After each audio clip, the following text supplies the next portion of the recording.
Welcome to wishful ಅಡುಗೆ ಮನೆ. ನೋಡಿ, ಇವತ್ತು ಮಿಕ್ಸಿ ಜಾರ್ನ ತೊಗೊಂಡು ಈರುಳ್ಳಿನ ಹಾಕೋಣ.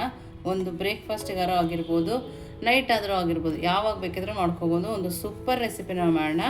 ನಾನಿಲ್ಲಿ ಒಂದು ಈರುಳ್ಳಿನ ಕಟ್ ಮಾಡಿ ಹಾಕ್ಕೊಂಡಿದ್ದೀನಿ. ಹಾಗೆಯೇ ಕರಿಬೇವಿನ ಸೊಪ್ಪು, ಹಸಿಮೆಣಸಿನ್ಕಾಯಿ, ಸ್ವಲ್ಪ ಕೊತ್ತಂಬರಿ ಸೊಪ್ಪು, ನೋಡಿ ಸ್ವಲ್ಪ ಜೀರಿಗೆನ ಹಾಕ್ಕೊಳ್ತಾ ಇದ್ದೀನಿ. ನಾನಿಲ್ಲಿ ಬೆಳಗ್ಗೆ ತಿಂಡಿಗೆ ಮಾಡ್ಕೊಳ್ತಾ ಇದ್ದೀನಿ. ಇದನ್ನು ನೀರು ಹಾಕದೇನೆ ಹಾಗೆಯೇ ರುಬ್ಕೊಂಬರೋಣ. ನೋಡಿ, ಈ ಥರ ಸಣ್ಣದಾಗಿ ರುಬ್ಕೊಂಬರ್ಬೇಕು. ತರಿಯಾಗಿದ್ರೂ ನಡೆಯುತ್ತೆ.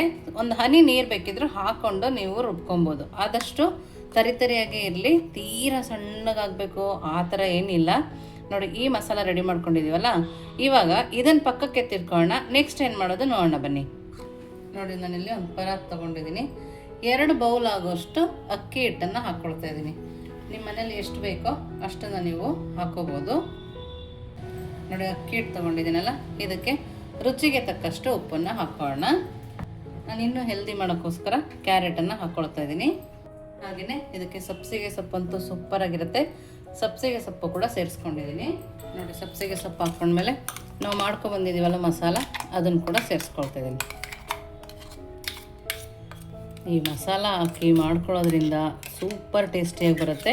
ಒಂದೇ ಥರ ಮಾಡಿರ್ತೀವಲ್ವ, ಈ ಥರ ಡಿಫ್ರೆಂಟಾಗಿ ಮಾಡಿಕೊಟ್ಟಾಗ ಎಲ್ರಿಗೂ ಇಷ್ಟ ಆಗುತ್ತೆ. ನೋಡಿ, ಇಷ್ಟ ಆದಮೇಲೆ ಇದನ್ನು ನೀಟಾಗಿ ಕಲಿಸ್ಕೊಳ್ಳೋಣ. ನೋಡಿ, ಈ ಥರ ಅಕ್ಕಿ ಹಿಟ್ಟಿಗೆ ಮಸಾಲೆ, ಸಬ್ಸಿಗೆ ಸೊಪ್ಪು, ಕ್ಯಾರೆಟು ಎಲ್ಲದೂ ಈ ಥರ ನೀಟಾಗಿ ಬೈಂಡ್ ಆಗಬೇಕು. ಆ ಥರ ನಾವು ಇದನ್ನು ಕಲಿಸ್ಕೊಳ್ಳೋಣ. ನಾವು ಅಲ್ಲಿ ತನಕ ನೀರನ್ನು ಹಾಕೋಬಾರ್ದು, ಇದೇ ಥರ ಕಲಿಸ್ಕೊಬೇಕು. ನೀವಿನ್ನೂ ನಮ್ಮ ವಾಟ್ಸಪ್ ಗ್ರೂಪಿಗೆ ಜಾಯಿನ್ ಆಗಿಲ್ಲ ಅಂದರೆ ವಿಶ್ಫುಲ್ ಅಡುಗೆ ಮನೆ ವಾಟ್ಸಪ್ ಗ್ರೂಪ್ಗೆ ಜಾಯಿನ್ ಆಗೋದನ್ನು ಮರಿಬೇಡಿ. ನಿಮಗಿನ್ನೂ ಯಾವ ಥರ ರೆಸಿಪಿ ಬೇಕು, ನೀವೆಲ್ಲಿಂದ ನೋಡ್ತಾ ಇದ್ದೀರಾ ಅಂತ ಕೂಡ ಕಮೆಂಟ್ ಮೂಲಕ ತಿಳಿಸೋದನ್ನು ಮರಿಬೇಡಿ. ನೋಡಿ, ಈ ಥರ ಎಲ್ಲ ಕಲಿಸ್ಕೊಂಡು ಆದಮೇಲೆ ಇವಾಗ ನೋಡಿ, ಅದೇ ಮಿಕ್ಸಿ ಜಾರಿಗೆ ಸ್ವಲ್ಪ ಬಿಸಿ ನೀರನ್ನು ಹಾಕ್ಕೊಳ್ತಾ ಇದ್ದೀನಿ. ನಾವಿಲ್ಲಿ ಬಿಸಿ ನೀರು ಹಾಕ್ಕೊಂಡು ಕಲಿಸ್ಕೊಳ್ಳೋದ್ರಿಂದ ಚೆನ್ನಾಗಿ ಬರುತ್ತೆ. ತಣ್ಣೀರು ಹಾಕೋಗ್ಬೇಡಿ, ಸ್ವಲ್ಪ ಉಗುರು ಬೆಚ್ಚಗಾದರೂ ಪರವಾಗಿಲ್ಲ, ಬಿಸಿ ನೀರನ್ನೇ ಹಾಕ್ಕೊಂಡು ಕಲಿಸ್ಕೊಂಡಾಗ ತುಂಬ ಚೆನ್ನಾಗಿ ಬರುತ್ತೆ. ಸ್ವಲ್ಪ ನೀರನ್ನೇ ಹಾಕಿ ಕಲಿಸ್ಕೊಳ್ಳಿ. ನಾನು ಅದೇ ಮಿಕ್ಸಿ ಜಾರಿಗೆ ನೀರನ್ನು ಹಾಕ್ಕೊಂಡಿದ್ದೀನಿ. ಹಂಗೆ ಮಾಡಿದಾಗ ಮಸಾಲ ಕೂಡ ವೇಸ್ಟ್ ಆಗಲ್ಲ. ನೋಡಿ, ಇವಾಗ ಇನ್ನು ಸ್ವಲ್ಪ ನೀರನ್ನು ಕೂಡ ಹಾಕ್ಕೊಳ್ತಾ ಇದ್ದೀನಿ. ನೋಡಿ, ಈ ಥರ ಕೈಯಲ್ಲಿ ಪ್ರೆಸ್ ಮಾಡ್ತಾ ನಾವು ಇದನ್ನು ಚೆನ್ನಾಗಿ ಕಲಿಸ್ಕೊಂಬರೋಣ. ನೀವು ಚಪಾತಿ, ರೊಟ್ಟಿ ಎಲ್ಲ ಮಾಡ್ತೀರಲ್ಲ, ಆ ಹದಕ್ಕೆ ನಾವು ಇದನ್ನು ಕಲಿಸ್ಕೊಂಬರೋಣ. ನೋಡಿ, ಈ ಥರ ಚೆನ್ನಾಗಿ ನಾದ್ತಾ ನಾವು ಇದನ್ನು ಕಲಿಸ್ಕೊಬೇಕು.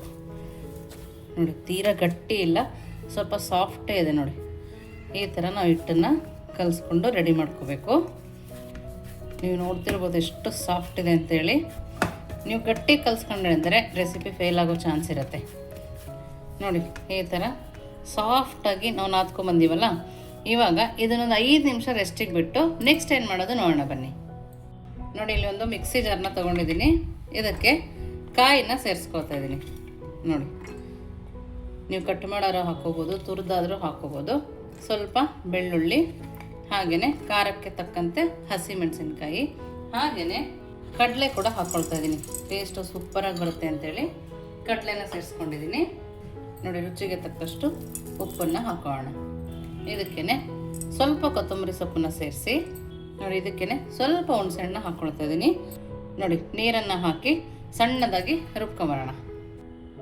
ನೋಡಿ, ಈ ಥರ ಒಂದು ಸೂಪರಾಗಿರೋ ಚಟ್ನಿ ರೆಡಿ ಇದೆ. ಇವಾಗ ನೆಕ್ಸ್ಟ್ ಏನು ಮಾಡೋದು ನೋಡೋಣ ಬನ್ನಿ. ನೋಡಿ, ಇವಾಗ ಇದು ಚೆನ್ನಾಗಿ ನೆಂದಿದೆ. ಇವಾಗ ಇದರಲ್ಲಿ ಒಂದು ಸಣ್ಣ ಉಂಡೆನಾಗಿ ಮಾಡ್ಕೊಳ್ಳೋಣ. ಈ ಥರ ಸಣ್ಣ ಉಂಡೆಗಳನ್ನಾಗಿ ಮಾಡ್ಕೊಳ್ಳೋಣ. ನೀವು ಒಂದೇ ಸರಿ ಮಾಡಿ ಪಕ್ಕಕ್ಕಾದರೆ ಇಟ್ಕೋಬೋದು, ಅಥವಾ ಈ ಥರನೇ ಮಾಡಿಕೊಂಡು ಒಂದೊಂದಾಗಿ ಮಾಡ್ಕೋಬೋದು. ಇವಾಗ ಇದನ್ನು ನೋಡಿ, ಇಲ್ಲಿ ಒಬ್ಬಟ್ಟು ಮಾಡ್ತೀವಲ್ಲ, ಆ ಶೀಟನ್ನು ತೊಗೊಂಡಿದ್ದೀನಿ. ಎಣ್ಣೆನ ಸರಕೊಳ್ತಾ ಇದ್ದೀನಿ. ಇವಾಗ ಈ ಮಾಡ್ಕೊಂಡವಲ್ಲ ಆ ಉಂಡೆನ ಹಾಕಿ ಚೆನ್ನಾಗಿ ತಟ್ಕೊಳ್ಳೋಣ. ನೀವು ಯಾವ ಥರ ರೊಟ್ಟಿ ಮಾಡ್ಕೊತೀರೋ, ನಿಮ್ಗೆ ಯಾವ ಸೈಜ್ ಬೇಕೋ ಆ ಸೈಜಲ್ಲಿ ನೀವು ಇದನ್ನು ಮಾಡ್ಕೊಬೋದು. ನೋಡಿ, ನಾವು ಸಾಫ್ಟಾಗಿ ಕಲಿಸ್ಕೊಂಡಿದ್ವಲ್ಲ, ಹಾಗಾಗಿ ಎಷ್ಟು ನೀಟಾಗಿ ಬರ್ತಾಯಿದೆ. ನೋಡಿ, ಜಾಸ್ತಿ ಪ್ರೆಸ್ ಮಾಡೋ ಅವಶ್ಯಕತೆಯೂ ಇಲ್ಲ. ಈ ಥರ ನೀಟಾಗಿ ನಾವು ಇದನ್ನು ಮಾಡ್ಕೋಬೋದು. ನಾನಿಲ್ಲಿ ಇದು ರೊಟ್ಟಿ ಆಗೋ ಅಷ್ಟರೊಳಗಡೆ ತವಾ ಕೂಡ ಬಿಸಿ ಇಟ್ಕೊಂಡಿದ್ದೀನಿ. ಮೀಡಿಯಮ್ ಫ್ಲೇಮಲ್ಲಿ ಹೆಂಚನ್ನು ಬಿಸಿ ಮಾಡ್ಕೊತಾ ಇದ್ದರೆ ನಾವು ಮಾಡಿದ ತಕ್ಷಣ ಪಟ್ಟಂತ ಮಾಡ್ಕೋಬೋದು.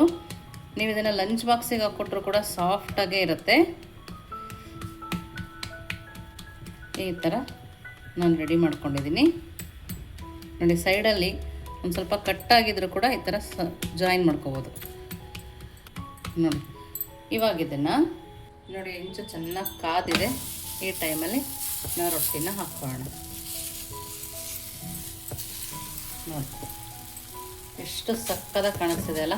ನಾವು ಒಂದೇ ಥರ ಅಕ್ಕಿ ರೊಟ್ಟಿ ತಿಂದಿರ್ತೀವಿ, ಮಾಡಿಕೊಟ್ಟಿರ್ತೀವಿ, ಎಲ್ರಿಗೂ ಬೋರ್ ಅನಿಸ್ತಾ ಇರುತ್ತೆ. ಈ ಥರ ಡಿಫ್ರೆಂಟಾಗಿ ಮಾಡಿಕೊಟ್ಟಾಗ ಎಲ್ಲರೂ ಖುಷಿಯಿಂದ ತಿಂತಾರೆ ನೋಡಿ. ಇದನ್ನು ಮೀಡಿಯಮ್ ಫ್ಲೇಮಲ್ಲಿ ಇಟ್ಕೊಂಡು ಬೇಯಿಸ್ಕೊಳ್ಳೋಣ ನೋಡಿ. ಬೇಯುವಾಗ ಮಧ್ಯದಲ್ಲಿ ಒಂದು ಸ್ವಲ್ಪ ಎಣ್ಣೆನ ಹಾಕ್ಕೊಳ್ತಾ ಇದ್ದೀನಿ.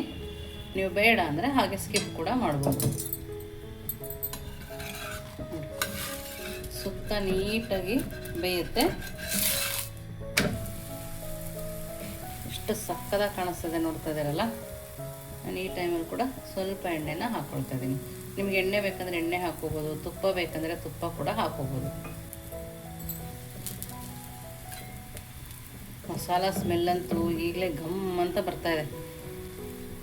ಮನೆಗೆ ಯಾರು ಗೆಸ್ಟ್ ಬಂದಾಗ ಕೂಡ ಈ ಥರ ಡಿಫ್ರೆಂಟಾಗಿ ಮಾಡಿಕೊಟ್ಟಾಗ ನಮಗೂ ಖುಷಿಯಾಗುತ್ತೆ, ಅವ್ರಿಗೂ ಖುಷಿಯಾಗುತ್ತೆ. ಅಷ್ಟು ಟೇಸ್ಟಿಯಾಗಿರುತ್ತೆ ನೋಡಿ. ಎರಡೂ ಸೈಡು ನೀಟಾಗಿ ಬೇಯಿಸ್ಕೊಬೇಕು. ಕೆಲವು ಮಕ್ಕಳು ಕ್ಯಾರೆಟ್ ತಿನ್ನಲ್ಲ ಅಂತಾರೆ. ಅವಾಗ ಇದ್ರೊಳಗಡೆ ಕ್ಯಾರೆಟ್ ಹಾಕಿದಾಗ ಕ್ಯಾರೆಟ್ ಇದೆ ಅಂತಲೇ ಗೊತ್ತಾಗಲ್ಲ. ಇದಕ್ಕೆ ಚಟ್ನಿ ಅವಶ್ಯಕತೆಯೂ ಬೀಳಲ್ಲ. ತುಪ್ಪ ಬೆಣ್ಣೆ ಏನು ಬೇಕಿದ್ರೂ ಸವರ್ಕೊಂಡು ತಿನ್ಬೋದು ನೋಡಿ. ಇವಾಗ ಎರಡೂ ಸೈಡು ನೀಟಾಗಿ ಬೆಂದಿದೆ ನೋಡಿ. ಈ ಸೈಡ್ ಕೂಡ ತೋರಿಸ್ತಾ ಇದ್ದೀನಿ ನೋಡಿ. ನೀಟಾಗಿ ಬೆಂದಿದೆ. ಇವಾಗ ಇನ್ನೊಂದು ಕೂಡ ಮಾಡೋದು ತೋರಿಸ್ತೀನಿ.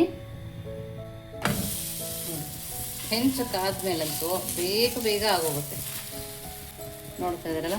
ಎಷ್ಟು ಸಖತ್ತಾಗಿ ಬರ್ತಾ ಇದೆ. ರೊಟ್ಟಿ ಮಾಡೋಕ್ಕೆ ಬರಲ್ಲ ಅನ್ನೋರು ಕೂಡ ಸುಲಭವಾಗಿ ಮಾಡ್ಕೋಬೋದು. ಬ್ಯಾಚುಲರ್ ಸಹ ಮಾಡ್ಕೊಬೋದು. ಇವಾಗ ನಾನು ಅಡುಗೆ ಕಲಿತಾ ಇದ್ದೀನಿ ಅನ್ನೋರು ಕೂಡ ಈ ರೆಸಿಪಿನ ಮಾಡ್ಕೊಬೋದು.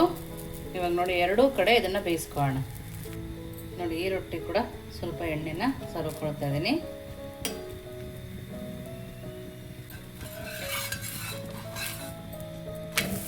ನೋಡಿ. ಸಖತ್ತಾಗಿ ಬರ್ತಾ ಇದೆ. ಕಲರು ಕೂಡ ಸೂಪರ್ ಆಗಿದೆ. Healthy recipe.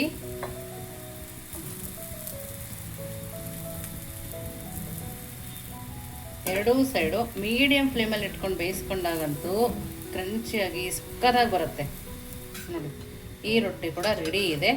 ಇವಾಗ ನೆಕ್ಸ್ಟ್ ಏನು ಮಾಡೋದು ನೋಡೋಣ ಬನ್ನಿ ನೋಡಿ. ಇವಾಗ ಪ್ಲೇಟ್ ರೆಡಿ ಇದೆ ನೋಡಿ. ನಮ್ಮ ಸೂಪರ್ ರೊಟ್ಟಿಗಳು ಸಹ ರೆಡಿ ಇದೆ ನೋಡ್ತಾ ಇದ್ದೀರಲ್ಲ. ಹೆಲ್ದಿಯಾಗಿ ತುಂಬಾ ಸಖತ್ತಾಗಿದೆ. ನೀವು ನೋಡ್ತಾ ಇರ್ಬೋದು ಎಷ್ಟು ಚೆನ್ನಾಗಿ ಕಾಣಿಸ್ತಿದೆ ನೋಡಿ. ಮಾಡೋದು ಕೂಡ ತುಂಬಾ ಸುಲಭ. ಎಷ್ಟು ತೆಳುವು ಬೇಕೋ ಅಷ್ಟು ತೆಳುವು ನಾವು ಇದನ್ನು ಮಾಡ್ಕೊಬೋದು. ಫೋಲ್ಡ್ ಮಾಡಿ ಕೂಡ ತೋರಿಸ್ತೀನಿ. ಲಂಚ್ ಬಾಕ್ಸಿಗಂತೂ ಹೇಳಿ ಮಾಡಿಸಿದ ರೆಸಿಪಿ ನೋಡಿ. ತುಂಬ ಅಂದರೆ ತುಂಬಾ ಸಾಫ್ಟಾಗಿ ಮಸಾಲ ಇರೋದ್ರಿಂದ ಅಂತೂ ಸೂಪರಾಗಿರುತ್ತೆ. ಕೆಲವೊಬ್ರು ಈರುಳ್ಳಿ ಕಟ್ ಮಾಡಿ ಹಾಕಿದ್ರೆ ನಾವು ತಿನ್ನಲ್ಲ. ಈ ಥರ ಮಿಕ್ಸಿ ಮಾಡಿ ಹಾಕಿದಾಗ ನಾವು ಈರುಳ್ಳಿ ಹಾಕಿದ್ದೀವಿ ಅಂತಲೇ ಗೊತ್ತಾಗಲ್ಲ, ಅಷ್ಟು ಚೆನ್ನಾಗಿರುತ್ತೆ. ಇದಕ್ಕೆ ನಾವೀಗ ನೋಡಿ ಬೆಣ್ಣೆನ ಹಾಕ್ಕೊಳ್ತಾ ಇದ್ದೀನಿ. ಒಂದು ಸೈಡಲ್ಲಿ ಬೆಣ್ಣೆ ಕರಗ್ತಾ ಇರುವಾಗ ಇನ್ನೊಂದು ಸೈಡಿಗೆ ಚಟ್ನಿ ಹಾಕ್ಕೊಳ್ಳೋಣ. ಒಂದು ಸೈಡ್ ಬೆಣ್ಣೆ ಕರಗ್ತಾ ಇದೆ, ಇನ್ನೊಂದು ಸೈಡ್ ಚಟ್ನಿ. ಬಿಸಿ ಬಿಸಿ ರೊಟ್ಟಿ. ವಾವ್ ನೋಡಿ, ನೋಡ್ತಾ ಇದ್ದೀರಲ್ಲ. ಚಟ್ನಿನೂ ಸೂಪರಾಗಿದೆ. ಅದ್ಭುತ ಅಂತಲೇ ಹೇಳಬೇಕು. ಬಾಯಲ್ಲಿಟ್ಟರೆ ಮೆಲ್ಟ್ ಆಗ್ತಾಯಿದೆ ರೊಟ್ಟಿ, ಅಷ್ಟು ಚೆನ್ನಾಗಿದೆ. ಖಂಡಿತವಾಗೂ ನೀವು ಒಂದ್ಸರಿ ಮಾಡಿ ಹೇಗೆ ಬಂತು ಅಂತ ವಿಶ್ಫುಲ್ ಅಡುಗೆ ಮನೆಗೆ ಕಮೆಂಟ್ ಮೂಲಕ ತಿಳಿಸೋದನ್ನು ಮರಿಬೇಡಿ. ನೀವಿನ್ನೂ ನಮ್ಮ ಚಾನಲ್ ಲೈಕ್ ಮಾಡಿ, ಶೇರ್ ಮಾಡಿ, ಸಬ್ಸ್ಕ್ರೈಬ್ ಮಾಡಿ. ವಿಶ್ಫುಲ್ ಅಡುಗೆ ಮನೆಗೆ ಥ್ಯಾಂಕ್ ಯು.